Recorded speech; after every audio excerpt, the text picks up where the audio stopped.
Ce cochon de Morin, guide Maupassant. Deuxième partie.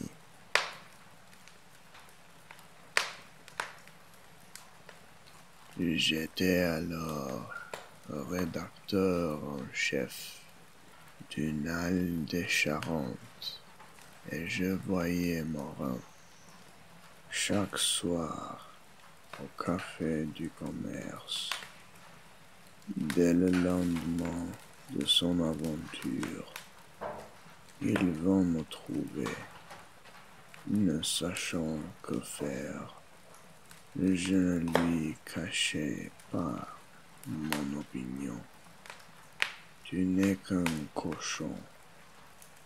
On ne se conduit pas comme ça. Il pleurait. Sa femme l'avait battu et il voyait son commerce ruiné. Son nom dans la boue, déshonoré. Ses amis indignés ne le saluant plus. Il finit par me faire pitié et j'appelai mon collaborateur Rivet, un petit homme goguenard et de bons conseils pour prendre ses avis. Il m'engagea à voir le procureur impérial, qui était de mes amis. Je renvoyai Morin chez lui, et je me rendis chez ce magistrat. J'appris que la femme outragée était une jeune fille, Mademoiselle Henriette Bonnel, qui venait de prendre à Paris ses brevets d'institutrice et qui, n'ayant plus ni père ni mère, passait ses vacances chez son oncle et sa tante, braves petits bourgeois de Monzé. Ce qui rendait grave la situation de Morin, c'est que l'oncle avait porté plainte. Le ministère public consentait à laisser tomber l'affaire si cette plainte était retirée. Voilà ce qu'il fallait obtenir. Je retournai chez Morin. Je le trouvai dans son lit, malade d'émotion et de chagrin. Sa femme, une grande gaillarde osseuse et barbue, le maltraitait sans repos. Elle m'introduisit dans la chambre en me criant par la figure: « Vous venez voir ce cochon de Morin? Tenez, le voilà, le coco. » Et elle se planta devant le lit, les poings sur les hanches. J'exposai la situation et il me supplia d'aller trouver la famille. La mission était délicate, cependant je l'acceptai. Le pauvre diable ne cessait de répéter: « Je t'assure que je ne l'ai pas même embrassé. Non, pas même. Je te le jure. » Je répondis: « C'est égal, tu n'es qu'un cochon. » Et je pris 1000 francs qu'il m'abandonna. pour les employés comme je le jugerais convenable. Mais comme je ne tenais pas à m'aventurer seul dans la maison des parents, je priai Rivet de m'accompagner. Il y consentit à la condition qu'on partirait immédiatement, car il avait le lendemain dans l'après-midi une affaire urgente à La Rochelle. Et 2 heures plus tard, nous sonnions à la porte d'une jolie maison de campagne. Une belle jeune fille vint nous ouvrir. C'était elle, assurément. Je dis tout bas, arrivé. Sacre bleu, je commence à comprendre Morin. L'oncle, Monsieur Tonnelet, était justement un abonné du fanal, un fervent coreligionnaire politique qui nous reçut à bras ouverts, nous félicita, nous congratula, nous serra les mains, enthousiasmé d'avoir chez lui les 2 rédacteurs de son journal. Rivet me souffla dans l'oreille. Je crois que nous pourrons arranger l'affaire de ce cochon de Morin. La Nice s'était éloignée et j'abordais la question délicate. J'agitais le spectre du scandale. Je fis valoir la dépréciation inévitable que subirait la jeune personne après le bruit d'une pareille affaire, car on ne croirait jamais à un simple baiser. Le bonhomme semblait indécis, mais il ne pouvait rien décider sans sa femme, qui ne rentrerait que tard dans la soirée. Tout à coup, il poussa un cri de triomphe. « Tenez, j'ai une idée excellente. Je vous tiens, je vous garde. Vous allez dîner et coucher ici tous les 2. Et comme ma femme sera revenue, j'espère que nous nous entendrons. » Rivet résistait, mais le désir de tirer d'affaire ce cochon de Morin le décida, et nous acceptâmes l'invitation. L'oncle se leva, radieux, appela sa niece et nous proposa une promenade dans sa propriété, en proclamant à ce soir les affaires sérieuses. Rivet et lui se mirent à parler politique. Quant à moi, je me trouvais bientôt à quelques pas en arrière, à côté de la jeune fille. Elle était vraiment charmante. Avec des précautions infinies, je commençai à lui parler de son aventure pour tâcher de m'en faire une alliée. Mais elle ne parut pas confuse le moins du monde. Elle m'écoutait de l'air d'une personne qui s'amuse beaucoup. Je lui disais: « Songez donc, mademoiselle, à tous les ennemis que vous aurez.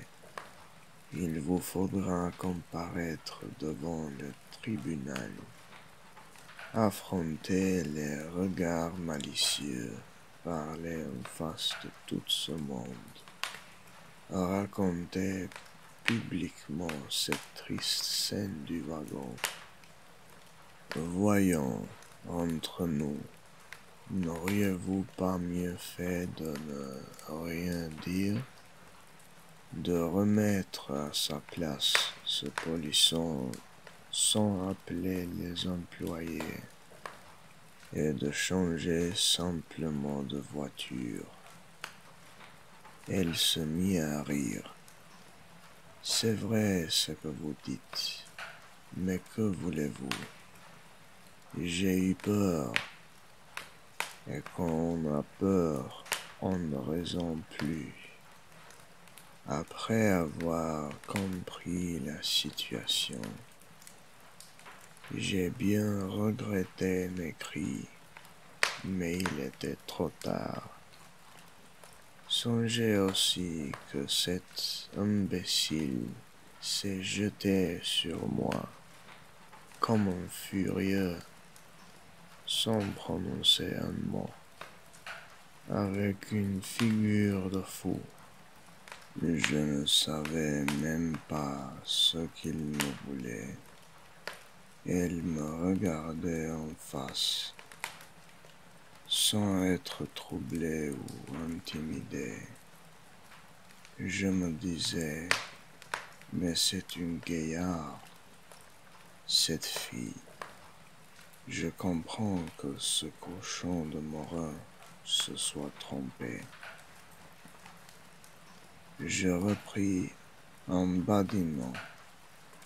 Voyons, mademoiselle, avouez qu'il était excusable, car, enfin, on ne peut pas se trouver en face d'une aussi belle personne que vous, sans éprouver le désir absolument légitime de l'embrasser.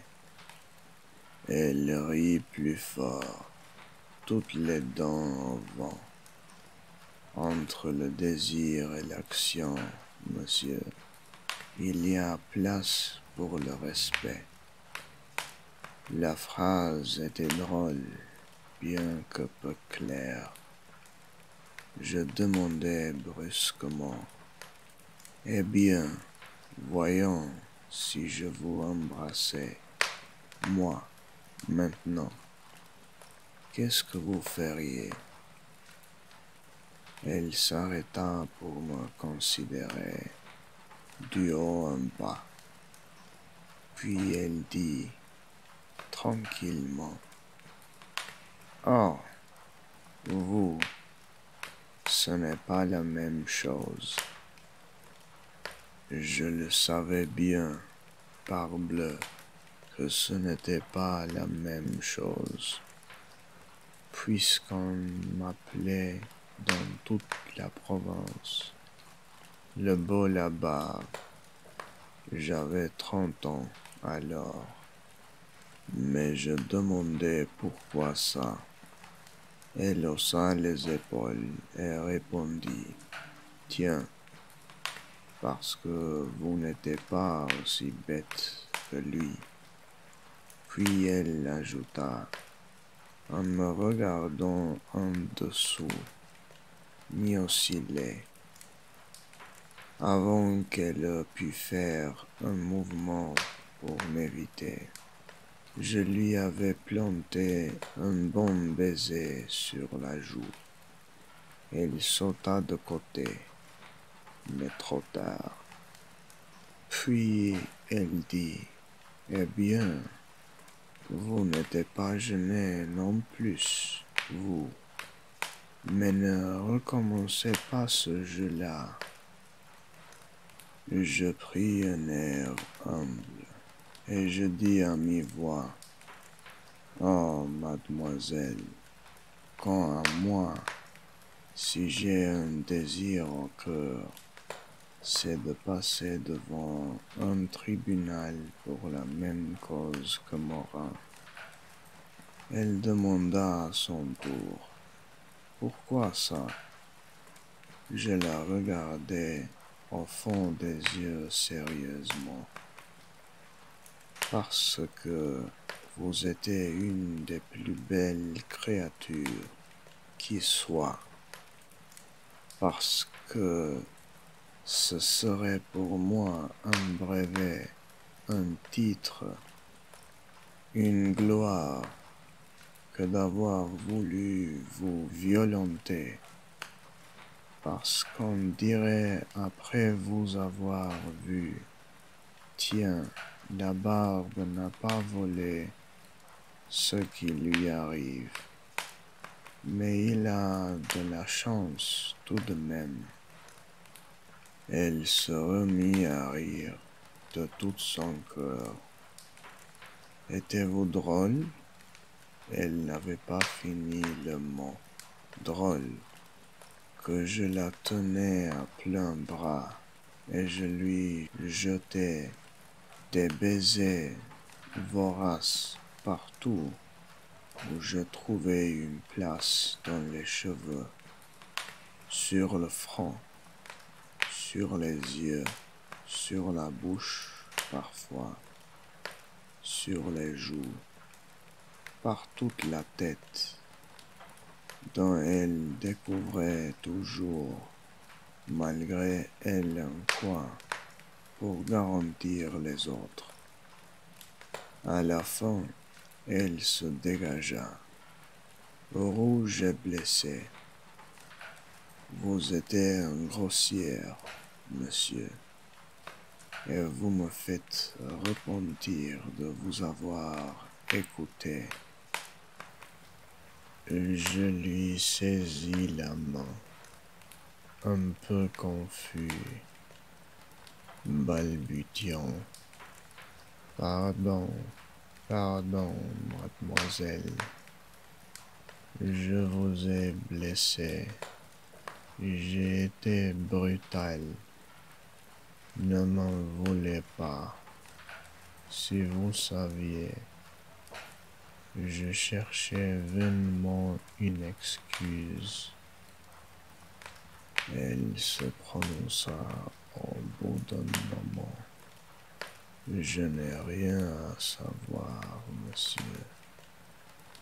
Mais j'avais trouvé, je m'écriai, mademoiselle, voici un nom que je vous aime. Elle fut vraiment surprise et releva les yeux. Je repris, oui, mademoiselle, écoutez-moi. Je ne connais pas Morin et je me moque bien de lui. Peu m'importe qu'il est en prison et devant les tribunaux. Je vous ai vu ici l'an passé. Vous étiez là-bas, devant la grille.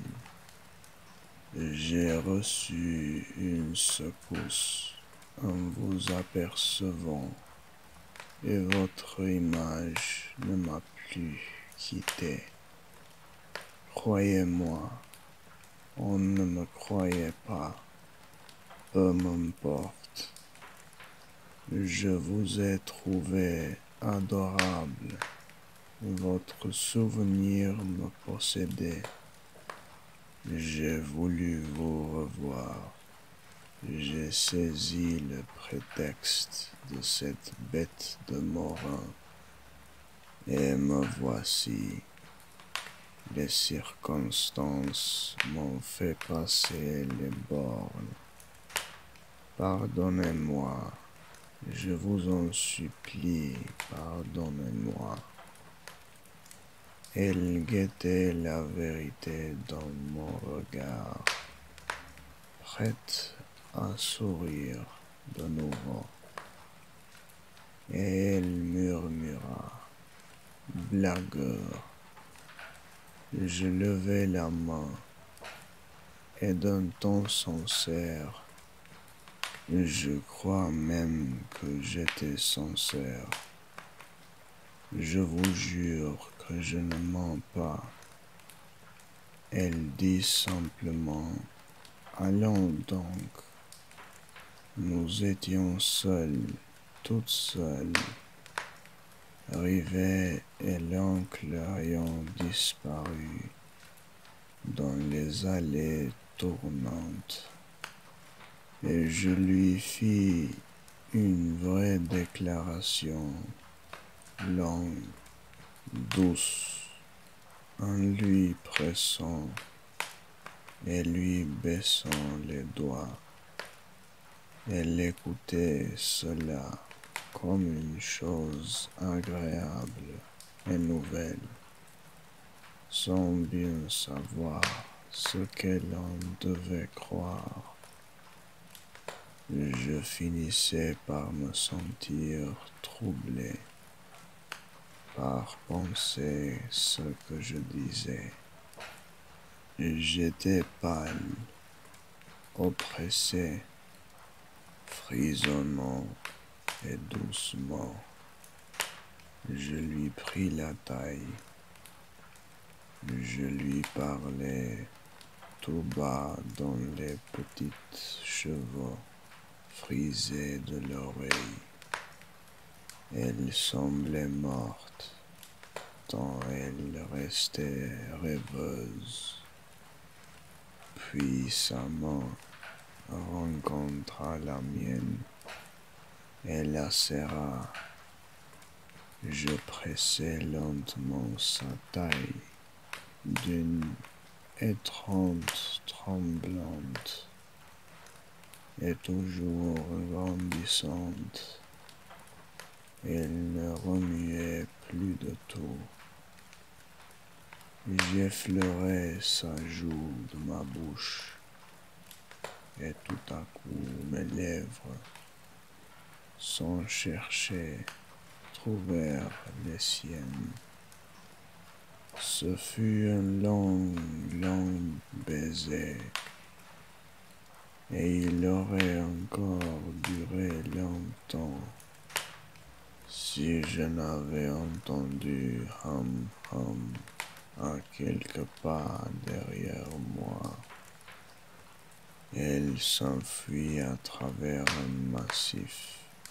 Je me retournai et j'aperçus Rivet qui me rejoignait. Il se campa au milieu du chemin et sans rire. Eh bien, c'est comme ça que tu arranges l'affaire de ce cochon de Morin. Je répondis avec fatuité.